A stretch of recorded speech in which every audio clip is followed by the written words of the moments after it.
gas prices put upward pressure, hiking energy bills. Martin Lewis is warning that many people will be forced to make the devastating choice between heating and eating this winter. Well, Martin, who of course has been fronting the show, joins us now ahead of the return of his own ITV show this Thursday, the Martin Lewis Money Show. Martin, we've got trillions of questions for you, but first of all, what's your overall take on this? Are we headed back to the 1970s with power cuts, impossible to pay bills, three-day weeks and all of that? I don't think that's necessarily the situation, but certainly the impossible to pay bills is a difficulty. I should say that this heating and eating quote, which has been widely quoted, it is not exactly my view. It's not many people will have to choose between heating and eating, it's some will. And that is deliberately on the back of the end to the universal credit cap, the end to furlough support, the end to the self-employment support, the high level of inflation, the low level of the warm home discount, and then this energy bills, unprecedented, catastrophic energy bills crisis we have right now will leave some, few I hope, but still some, having to choose between heating and eating. And I just need to try and put in perspective exactly what's happening.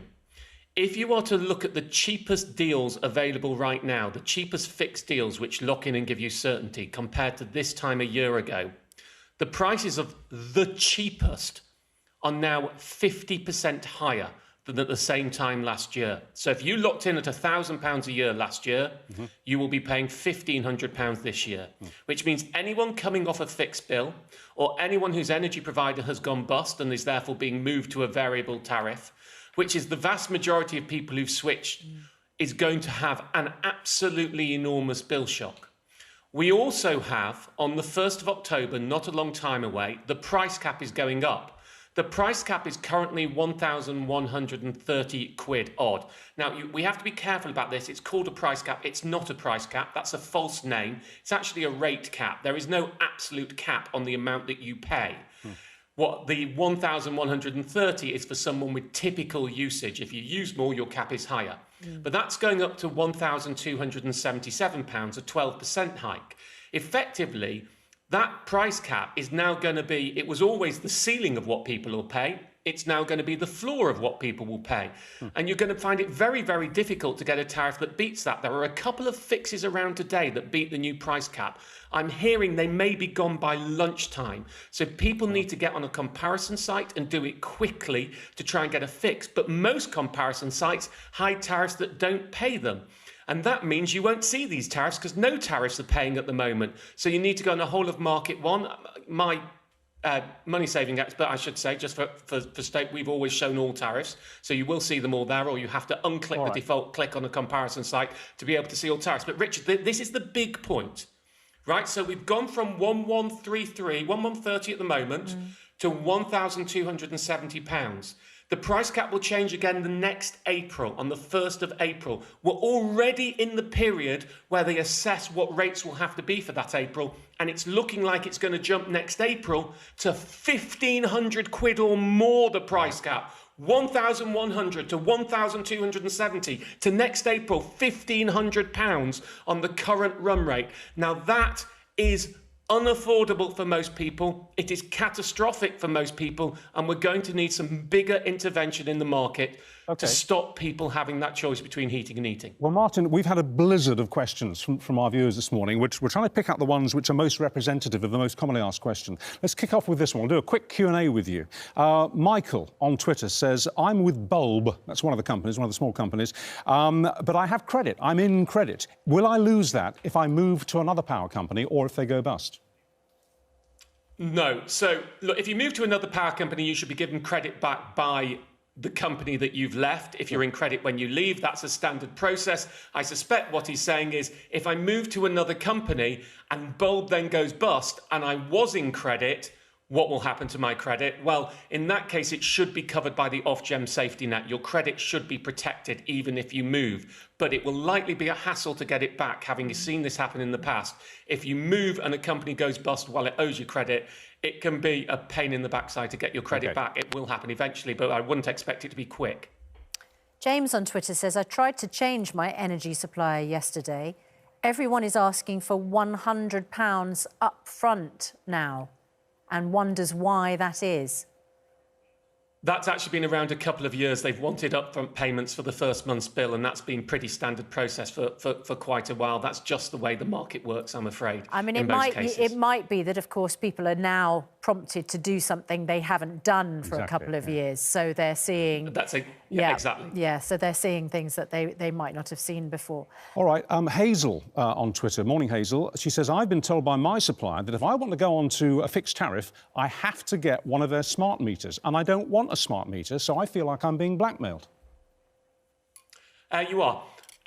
Quite simply, again, been happening for a good few years now. Providers cannot force you to go onto a smart meter. If they send a letter, they often send letters that almost look like they're telling you you have to go onto a smart meter. They can't do that.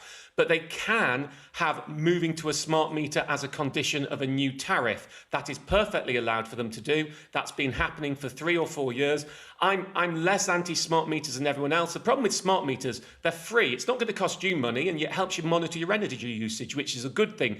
The problem is they were rolled out way too soon, and we've all paid collectively. Our bills are higher because of the smart meter rollout, and non-compatible smart meters was a big problem that's improving now. Right. But actually, as an individual, there's nothing wrong with getting a smart meter. So if you don't want one, I'm afraid you are going to have a much more limited choice of tariffs, and there are very few tariffs to choose from anyway right now. I mean, this is the perfect storm in the energy market. And Neil emails, can you find out how the price cap affects someone coming out of a fixed deal? Neil has had a renewal offer letter from E.ON, and there is over £700 increase on this exclusive deal. Well, the price cap, the price cap currently is protective. What people are going to find is they're going to struggle to beat the price cap. I never thought I would say that. I've been, raving about the problems with the price cap for a long time. But the price cap is currently a protective tariff because it is so much lower than the cost price that energy firms are facing. Energy firms are making a loss at giving you energy at the price cap. So check whether they're talking about moving you onto a price cap tariff or a special tariff that's more expensive than the price cap. The price cap will be protective for the next 6 months until the 1st of April, when I'm hoping that wholesale prices will come down, and then it will be destructive because it's the price that the price cap is based on is a time lag. The current price cap is based on wholesale prices in the 6-month run up till the end of July.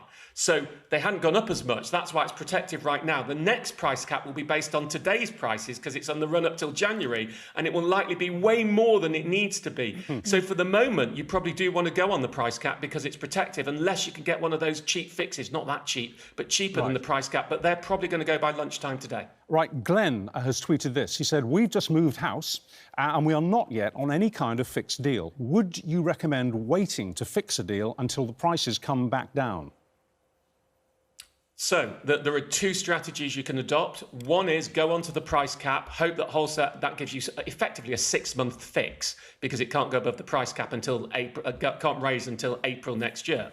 And cross your fingers that wholesale prices come down in the meantime. I'm hoping they will, but I don't know that they will. Nobody knows that they will. The other alternative is lock it on a fix for a year that gives you protection for longer, even if you have to pay a little bit more. You could always get out of it by paying exit penalties if you had to, which gives you security for a longer period, but you're paying more in the short run. Without a crystal ball, no one, me included, knows what the result will be. But I do need to make it clear for everyone, both the solutions I'm talking about are not about lowering the bills that you're paying now. You are going to pay more. You are possibly going to pay hundreds of pounds more. I'm talking about damage limitation to stop them rising even further. I'm not talking about cutting your bills. So people are going to have to look at their budgets or their expenditure, and you're going to have to allocate more money for energy coming soon. There is no way around that. There's nothing I can do to cut your bills. All I can do is limit the damage in future. Martin, are there grants or benefits or help for those who are really going to be put into financial peril because of this? There are. Some energy companies have funds and budgets and help for those who are really struggling financially. The problem is the combined knock-on effect of all those other support measures ending, like the universal credit uplift and furlough and self-employment and inflation going up at the same time. I mean, there is one thing. I know you've got the Energy Minister coming on. I would like to make a very simple point, which I suspect you guys may be able to turn into a question. I'm going to give you 2 facts. Number 1, we are now seeing the cheapest tariffs are 50% more than at the same time last year. The price cap is going up 12%, in a week or so, and likely to go up another 20% next April. So remember that, 50% more, 12% more, plus and 20% more.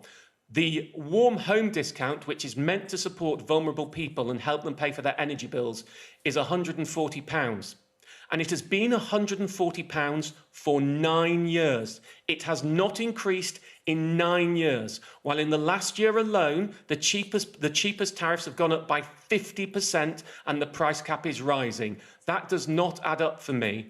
And in this time of crisis, the obvious route to help people who are really struggling is to put more money on the warm home discount.